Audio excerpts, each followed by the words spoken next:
I, 28F, recently found out that my husband Nelson, 31M, has been secretly talking to his ex-girlfriend Paula, 30F, for the past year. We've been married for 3 years and together for 6. I always thought we had a good relationship, but now I'm not sure about anything. Nelson and I met at a mutual friend's birthday party. We hit it off right away, bonding over our shared love of indie music and obscure movies. Our relationship moved quickly, and within a year, we were living together.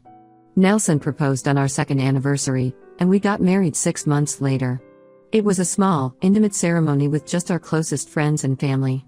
I knew about Paula from the beginning. Nelson had told me they dated for 2 years in college but broke up when she moved away for grad school. He said they remained friends but rarely talked. I never thought much of it, trusting Nelson completely. Everything changed last week when I accidentally saw a notification on Nelson's phone while he was in the shower. The message preview showed Paula's name and the words "I miss you too." I felt sick. I know I shouldn't have, but I unlocked his phone, we know each other's passcodes, and found a year's worth of messages between them. The messages weren't explicitly romantic, but they were definitely too intimate for my comfort. They talked about their daily lives, shared inside jokes, and even discussed some of our marital issues.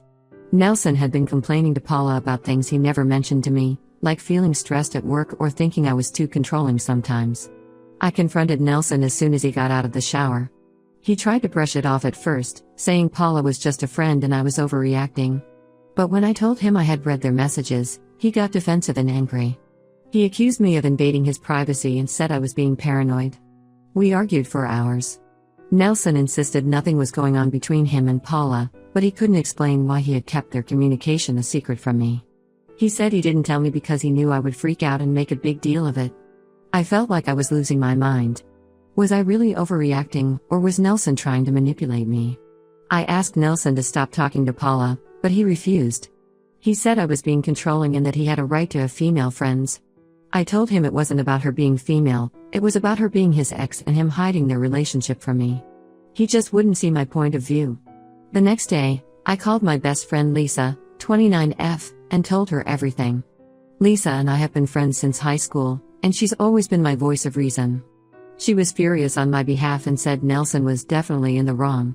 She suggested I reach out to Paula directly to get her side of the story, but I'm not sure if that's a good idea. I'm so confused and hurt. I thought Nelson and I had a strong, honest relationship, but now I feel like I can't trust him. I don't know if I'm overreacting or if this is a real betrayal. Part of me wants to forgive him and move on, but another part feels like this is a deal breaker. To make matters worse, Nelson's family is very close-knit, and his sister Emma, 33F, has always been wary of me. Emma and Nelson are extremely close, and I'm worried that if I make a big deal out of this, she'll turn the whole family against me. Emma has always thought I wasn't good enough for Nelson, and I'm afraid this will just prove her right in her eyes. Emma's dislike of me started at our engagement party. She overheard me joking with a friend about how I wasn't sure if I wanted kids. Emma, who has 3 children of her own, took this very seriously and confronted me about it.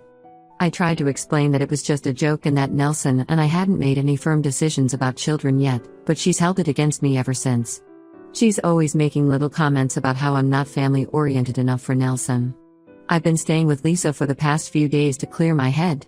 Nelson has been calling and texting nonstop, alternating between apologizing and accusing me of blowing things out of proportion. I don't know what to do. Should I try to work things out with Nelson? Should I contact Paula? Or should I just cut my losses and leave? The whole situation has made me question everything about our relationship. I've started thinking back to all the times Nelson was secretive with his phone or stayed late at work. Was he talking to Paula then too? How long has this really been going on? I also can't help but think about our wedding day. Nelson seemed distracted during the ceremony, and at the time I thought it was just nerves. But now I wonder if he was thinking about Paula. Did he invite her to the wedding? I can't remember if she was there or not. Another thing that's been bothering me is a trip Nelson took for work about 6 months ago. He went to Chicago for a week, and now I'm wondering if he met up with Paula while he was there. He was acting strange when he got back, very distant and moody. At the time, I thought it was just stress from work, but now I'm not so sure. I feel like I'm at a crossroads in my life, and I don't know which path to take. On one hand, Nelson and I have built a life together. We have a house, shared friends, and plans for the future. Throwing all of that away over some text messages seems extreme. But on the other hand, I don't know if I can ever trust him again. The thought of always wondering who he's texting or where he really is when he says he's working late is exhausting. I've also been thinking about my own past relationships.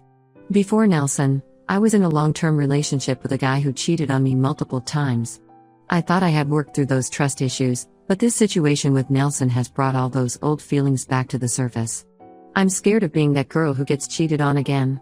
Lisa thinks I should tell my parents what's going on, but I'm hesitant.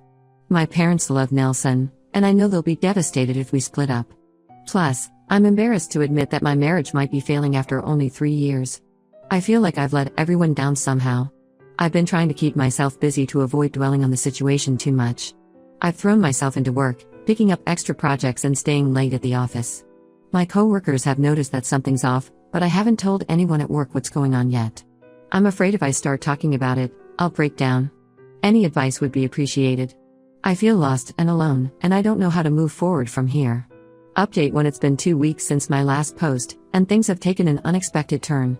I want to thank everyone who commented and offered advice. Your support has meant a lot to me during this difficult time. After much consideration, I decided to reach out to Paula. I know many of you advised against it, but I felt I needed to hear her side of the story. I sent her a polite message explaining that I knew about her communication with Nelson and asked if we could meet to talk. To my surprise, Paula agreed to meet.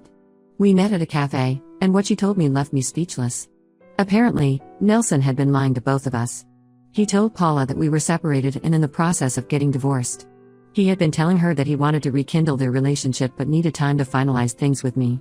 Paula showed me messages where Nelson had explicitly told her about our supposed separation. He had even gone as far as to tell her that we were living apart and only keeping up appearances for the sake of his family. I felt like I was going to be sick reading those messages. I was shocked and devastated. Not only had Nelson been emotionally cheating on me, but he had also been actively trying to pursue a relationship with Paula while we were still married. Paula seemed genuinely surprised to learn that Nelson and I were still together.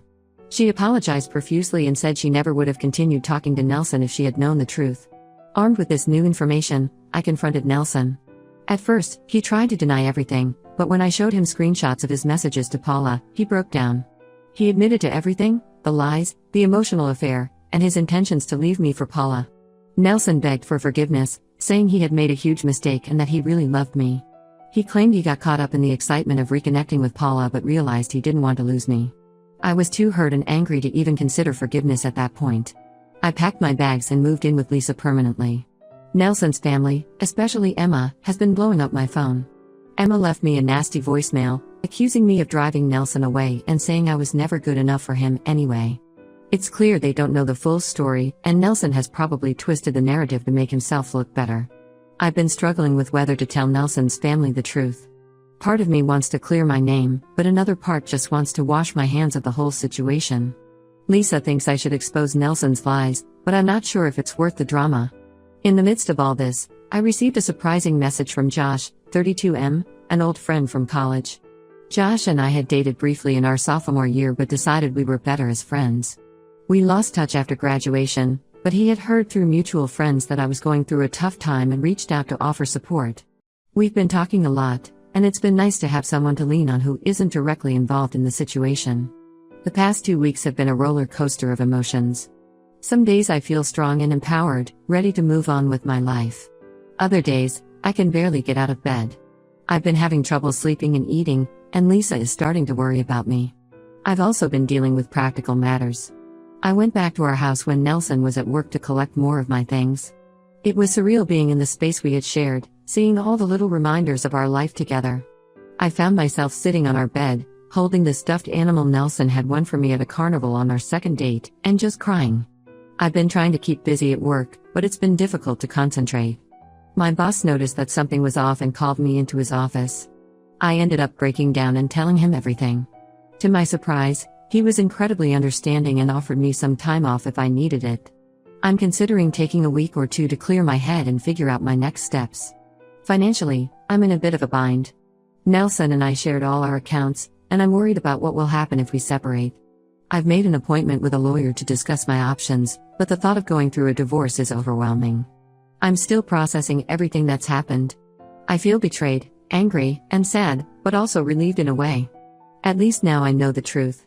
I've consulted with a lawyer about starting divorce proceedings, but I haven't filed anything yet.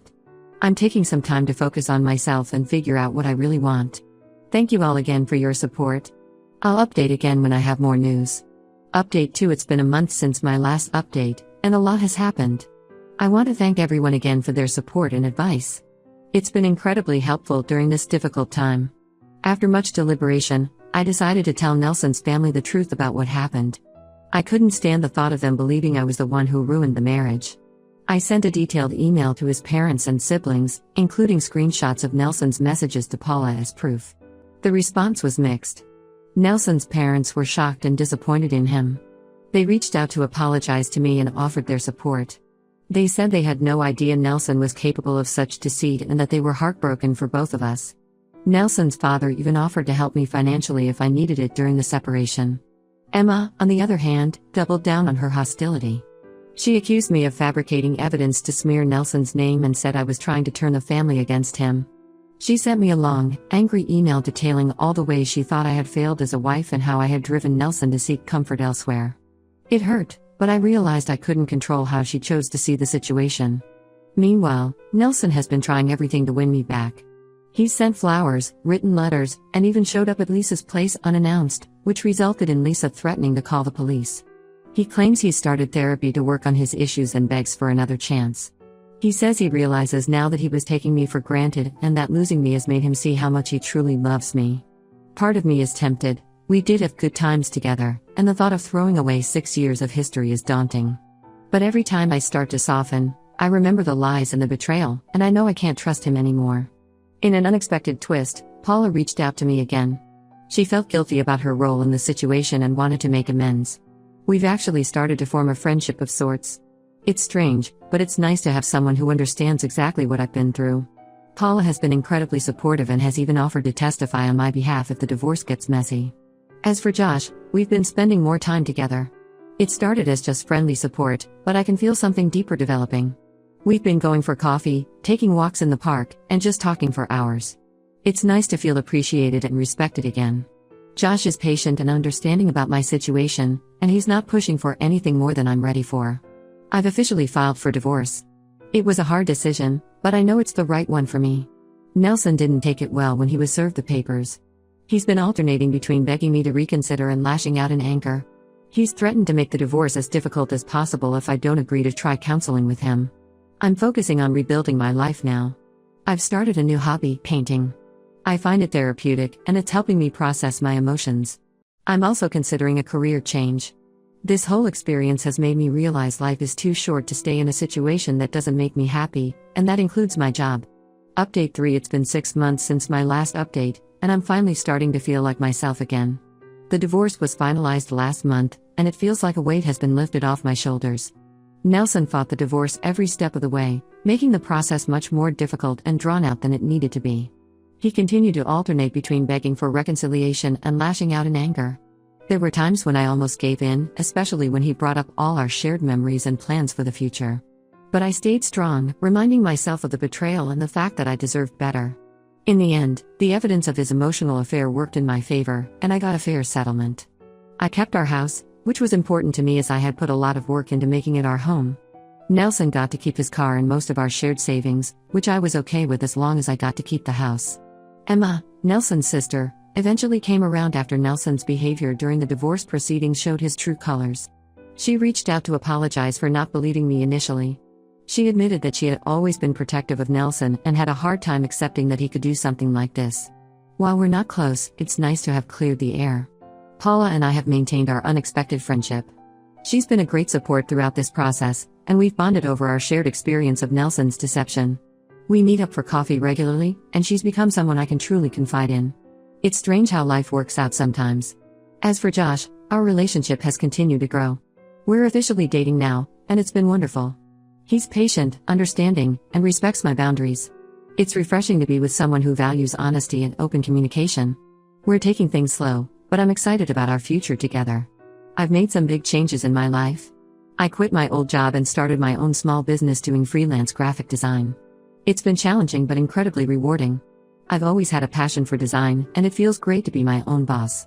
I've even landed a few big clients, which has been a huge confidence boost. I've also kept up with painting, and I'm even planning to showcase some of my work in a local art fair next month. It's nerve-wracking to put my art out there, but Josh has been incredibly supportive and encouraging. Looking back, I'm grateful for the strength I found to leave a toxic situation. It wasn't easy, and there were many times when I doubted myself. But I'm so much happier now. I've learned a lot about myself through this process, my resilience, my worth, and what I truly want in a relationship. Thank you all for your support throughout this journey. Your kind words and advice help me more than you know. This will be my final update.